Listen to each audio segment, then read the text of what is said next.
Hey everybody, thanks for watching on the replay. Happy Saturday, it's so good to see you guys. Hi Lee, it's good to see you. Thanks for everyone getting logged in. My name is Lauren Bourne and this is my husband Billy, and we share encouragement for couples who are trying to conceive and dealing with loss and miscarriage. A lot of times other people are telling us that they're in a season of waiting for something else, not fertility related, and then a lot of the stuff we share applies to them as well. So okay, so I want to share two things real quick, and then Billy's going to share today. Oh, hi, Mom. Mom's watching. And Mary, hey, it's great to see you, Mary. So I wanted to let you know that I am going to be starting to regularly, but not too often, send emails out. So if you're interested in, no chestnuts, no, but we thought we'd get a fire going. It's cold outside today, and just talk to you in front of our fireplace. So we've got a video shoot in our living room today, so we didn't want to like move any furniture or like, because we always have to set up the tripod, so we thought we'd sit in front of the fire. But anyways, I wanted to let you know you can go to iamfruitful.org if you want to join our mailing list, and we'll be sending out emails, and you'll be the first to hear about like the retreat info and things like that. So if you are waiting on that information, you can go to iamfruitful.org and just let us know that you're interested in getting those emails. I'm doing this myself, so trust me, you're not going to be like spammed with a bunch of email, because I just don't have time for that. I might spam a little bit. Billy's not going to spam you. But anyway, everybody say hi. Let me know who's on here, because we don't always see all the names go up. Say hi. Let us know where you're watching from. Thanks for spending some of your Saturday with us. We really appreciate it. The other thing I wanted to let you know is fried spam. That is so gross, Tommy. Hi, Jenna. Good to see you. So some of our people are on here that are going to be joining us for our first in-person group at Gateway Church in February, and I'm so excited. If you're in the area and you want to join us, feel free to send me an email. Hi from Florida, Courtney. Great to see you on here. And then, oh, I know what I was going to say. We're going to be doing a giveaway on Instagram next week, and so if you're not following us on Instagram, go find us. It's actually i.am.fruitful. So find us there, and we'll do another giveaway. And so we love for you guys to be involved in it, because I like want one of you to win, but we do it randomly, but still. Gosh, you guys should connect, because you're both in Florida. I know Florida's big though, right? It's pretty big. It's big, so maybe you don't live by each other. Okay, so y'all have been waiting. This is Billy, my husband, and he mentioned a couple days ago that he was going to share on anger, and I'm sorry we didn't scope for 2 days in a row. We were really busy. My fault, guys. Well, no, I had a really bad headache one afternoon, and then we had company over one day, and so it was just we just couldn't find the time to do it. So we're here today, and we're going to do it now, and he's going to share about anger, and then we're just going to chat about it, and I'm going to pay attention to the comments so that he can talk and focus, and then I'll tell you if you guys have questions while he's talking. And the other thing I want to encourage you is to, if you're a lady on here, share this with your husband. If you're not together right now, if he doesn't have Periscope, just sit down later and watch it. Sometimes it's great for men to see other men instead of just another lady, like another emotional woman talking about the same thing their wife talks about all the time. So, so anyway, let your husbands hear what he has to say. And you guys can always, like I said before, you guys can email Lauren at lauren@iamfruitful.org, and she shares those emails with me too. So if they want to, that'd be awesome. Yeah. So I actually made some notes today, because this is a topic that yeah, girl. This is a topic that I'm pretty passionate about. I used to get really, really angry, especially in high school, college. I used to get really, really angry. Like Hulk angry? Kind of. Like, you don't want to make me angry. Like, I definitely smashed things, you know? I remember. Yeah. So, infertility was something that made me mad, and it was kind of like the frog in the pot boiling analogy that it was kind of slow, and as months went on, I realized that I would get more and more angry. And I shared a little bit about miscarriage and how I was angry when we had a miscarriage and had that conversation with God. But this was something that for me as a man, I felt like kind of flew under the radar. And from me is the escalation of that anger. So I had to first define what made me mad. And when I really thought about it, what made me mad was I felt hopeless.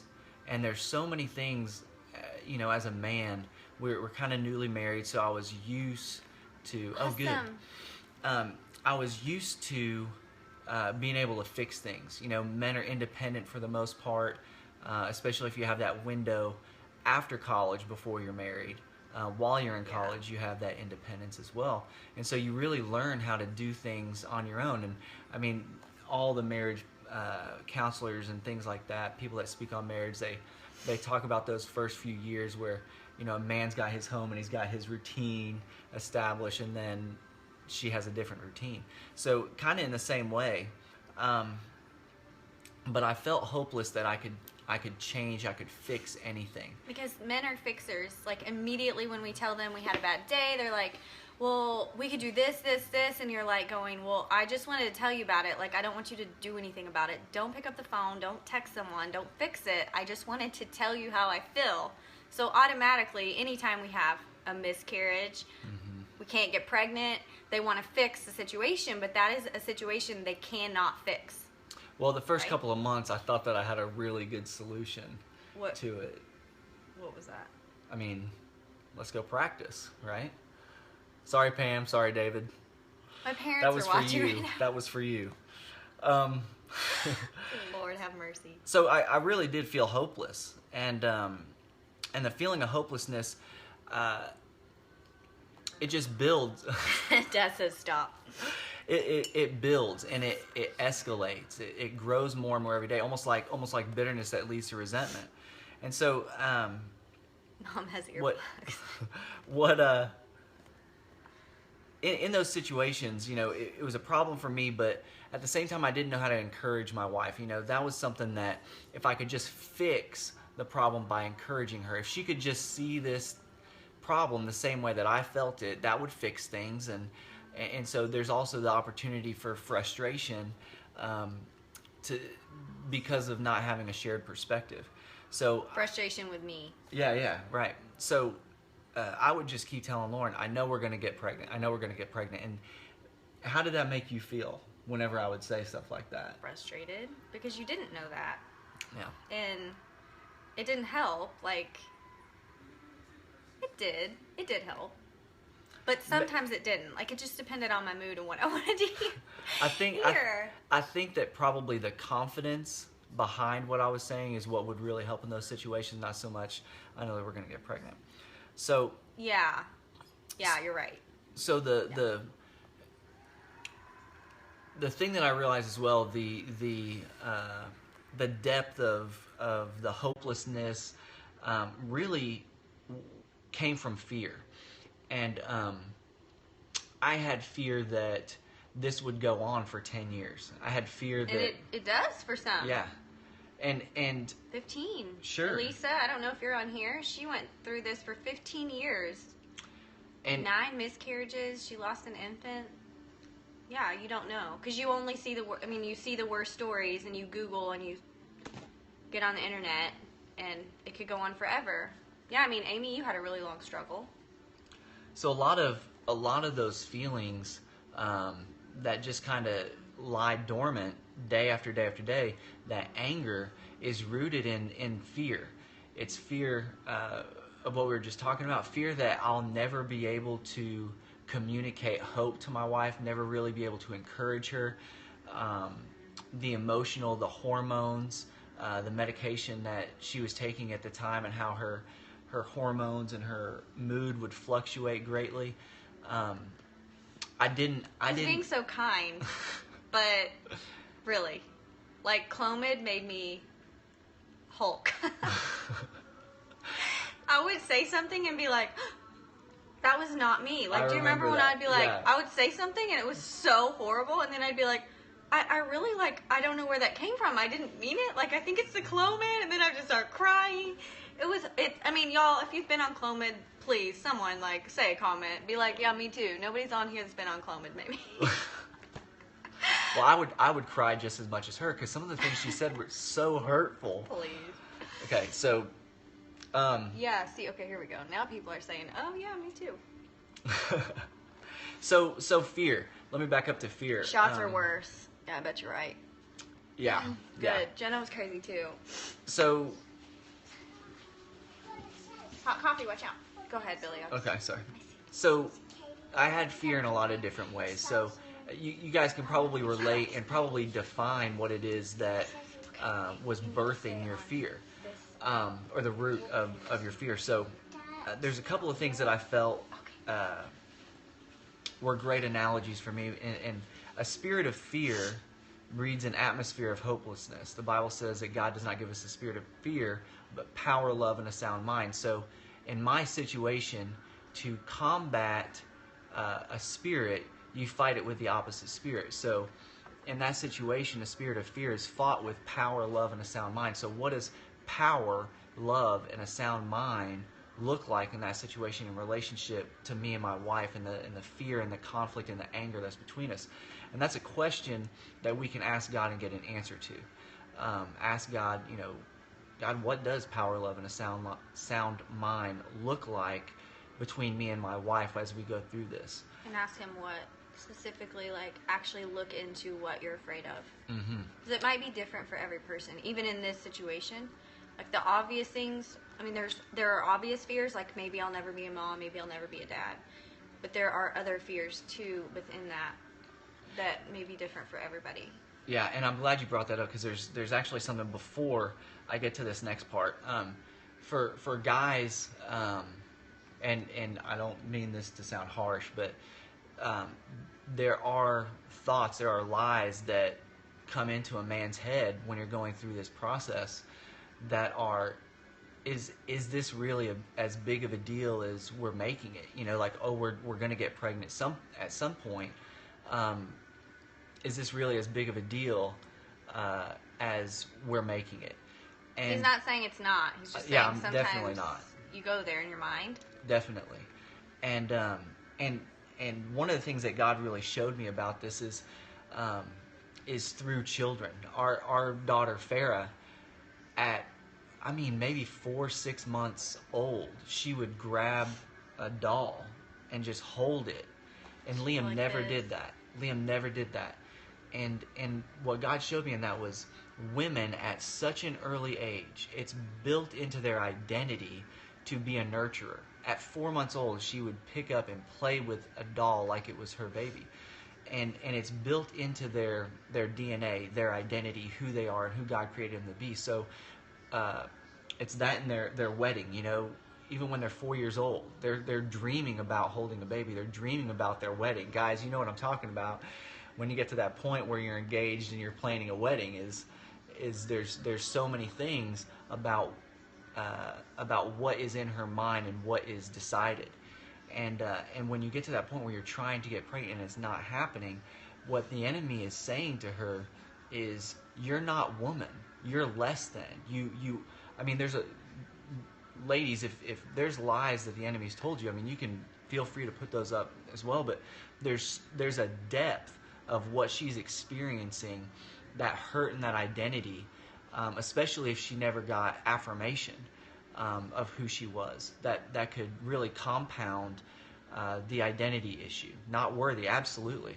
I was blessed that I never had that issue. I got lots of affirmation from my daddy and my mom, but I think they say it's important for a girl to get it from their dad.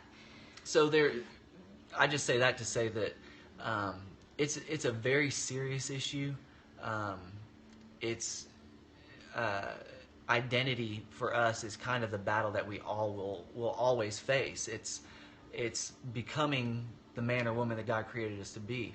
And so when there's such a strong physical evidence that we are not the image that God created us to be, and it doesn't line up with what we believe we should be, it's an attack that's deeper than it's.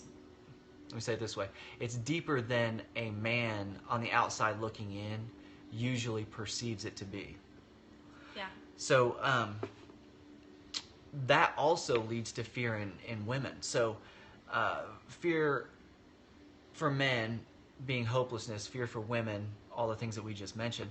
And I felt like God gave me this. If you incubate fear, it births hopelessness. If you incubate it, if you nurture it, it will breed and birth hopelessness. And I don't know how many emails I get on a weekly basis that say, I've lost hope. Like, I have no more hope. And so, anyway. It's a big issue. A lot like how bitterness leads to resentment. You know, if you let bitterness marinate, it leads to that resentment. And so what do we do with that? And I felt like, man, God gave me such a great thing for men in this regard. I used to really push anger away. And when anger would come up, I would almost fight against the anger. But Genesis 3:15, the Bible says, "And this is God speaking, I will put enmity between you and the woman, and between your offspring and hers. He will crush your head," talking about Satan, "and you will strike his heel." And what I love about that, my favorite definition of enmity is the most intense anger that we can feel as human beings.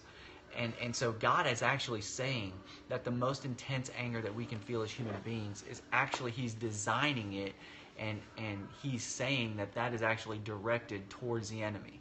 And so a lot of times when we feel that anger that's so where the punishment doesn't fit the crime, it's way more than what we should be experiencing in that situation, we can define that as enmity. I shouldn't feel as angry as I should. And God made men. There's so many jokes out there on TV and sitcoms about how men compartmentalize things. But I think it's a great gift from God, because what I'm learning to do, and I'm not telling you I'm an expert at this at all, but when I do feel that anger come in, I can put to keep something between us. And if you don't have that intimacy, if there is things that are constantly coming between you and your spouse, you're going to believe that lie. It's going to be very easy for you to believe that lie. And so what I'm just now learning to do, I guess, is if I do feel that feeling of anger, I can put that in a box and I can set it aside, and I almost have that feeling like, the enemy's not even worth my time right now. I'm trying to connect and resolve conflict with my wife. I'm going to put this anger over here, because conflict isn't meant for anger between us. Conflict is meant for resolution and an increase in intimacy between the two of us. Anger is a great motivator, and that's really the heart of what I want to communicate. Use anger, identify anger as a motivator for you to resolve that conflict internally, right? That's between you and God. So you can unpack that box and say, God, I don't understand. Why am I feeling this anger? And God will answer that and say, Bill, you're feeling this anger because you feel hopeless in this situation. You're trying to hold on to the responsibility that only I have in this situation, right? So anger between us, so good. Take it, put it aside, build the intimacy between you and your wife. I think that's about the gist of it. Yeah, isn't that good? Does anybody have any questions? Q&A Yeah, for the fire? I don't know. I think Jeremy was on here and said that was good. I hope that encourages the husbands. I feel like it's something that a lot of the husbands struggle with, and the wives too, but sure, it's nice to get the husband's perspective sometimes. So we'll look for questions if y'all have questions or comments or anything, but I do want to say, like, one of the things we're working on right now is locking down a retreat, our first retreat, couples retreat, and it's going to be in Texas, somewhere in Texas, in the spring. And the point of these retreats is going to be to support couples who are going through infertility, and it can be secondary infertility as well. That's just as big of a struggle. Mm-hmm. So don't feel like if you already have kids that you can't come. Dealing with infertility and really coming together and learning about intimacy between each other and the Lord and that relationship, and just having a weekend where you can get away from the normal routine and get with other couples who are going through the same thing, and learn about several different issues like anger, resentment, bitterness, and maybe emotions. We always joke about he motions and she motions being a great topic to go over.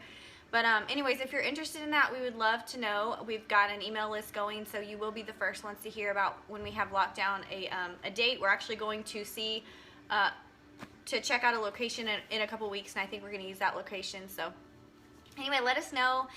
We hope you're having a great Saturday, and we may share tomorrow. I don't know. We don't usually on Sunday, but since we skipped a couple days, we might do another fireside chat or something if you guys just want to talk to us and ask questions.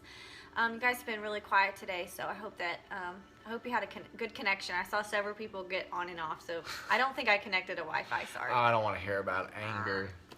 Anyways, okay, y'all. Well, I have to run and get some. I have to go pick up some cupcakes for a gender reveal party, and so I have to get off of here. But we hope you have a great weekend. And if anyone goes to our church, we'll be at the 4 o'clock. Do you think that you said we will get pregnant? Wait, we will get pregnant was how you truly felt, or that you weren't sure what to say? That's a good question. So there was something. I didn't have any doubt in my mind. Like, I was literally 100%. During the process, I had a dream where I saw a little boy, and I can still see him in my mind today. And I knew that when I had that dream, that God was showing me a son. And I would say before that dream, I was 99% sure. Like, I don't know why, I just didn't have doubts about it. Even when the information came in, actually, I can share this too. I know we gotta get going, but I really do. When I was driving home one day, the nurse called with test results when they tested me, and she ran through these numbers, and at one of them she said, "So this number means it's pretty much impossible for you guys to get pregnant naturally." And like, I was broken, and I had to pull the car over, and I just cried probably 5 or 10 minutes, I don't know. And he doesn't really cry. If you're wondering if this is like a normal occurrence, it's not. It could be. I mean, I'm kind of emotional. But so after that, I started to talk to God, and I felt like God just wanted me to say, you know what, if this is your plan, God, I trust you. I trust you, and you can reverse that, or I actually know in my heart that if that is a reality, then the plan that you have for me is greater than the plan that I have for myself. And the whole way home, I was just crying. I mean, I probably should have stayed pulled over, but I was crying all the way home, and just worshiping God, though. I just turned on some music and worshiped him, and just said in my heart, you know, your plan is greater than mine, and I trust you. And when we got into the doctor's office 2 days later, he actually said, no, that number, that's not true. It isn't even true. So and it wasn't true. it was. So but I mean, how many times have you received a doctor's report that it's like whoever read the results could have just put their spin on it and said, well, since I've seen issues that were just like this that didn't get pregnant, then yours is this % chance. Sure. I don't know how many testimonies I've heard of you have a 1% chance or a no % chance and you get pregnant. Yeah, you're right. It's totally hard, Tommy. You're right. Oh, Amy, I love you. I want to give you a big hug. And Tommy, you're right, but I will say this: breakthrough comes when we praise God in the hard times. Yeah. It's the times when I see my son make the choice, when it's a hard choice, that I want to pick him up and hold him close and say, I'm so proud of you. And in the same way that God sees us, praise him in those struggles, that's when he's proud of us. I mean, that's where we get those emotions and that perspective. It's kind of like when you like lift your hands in worship even though you don't want to, and then like 2 minutes later you want to because you did. We kind of had a disagreement about that for a long time, but I still stand by that. Yeah, that's exactly right.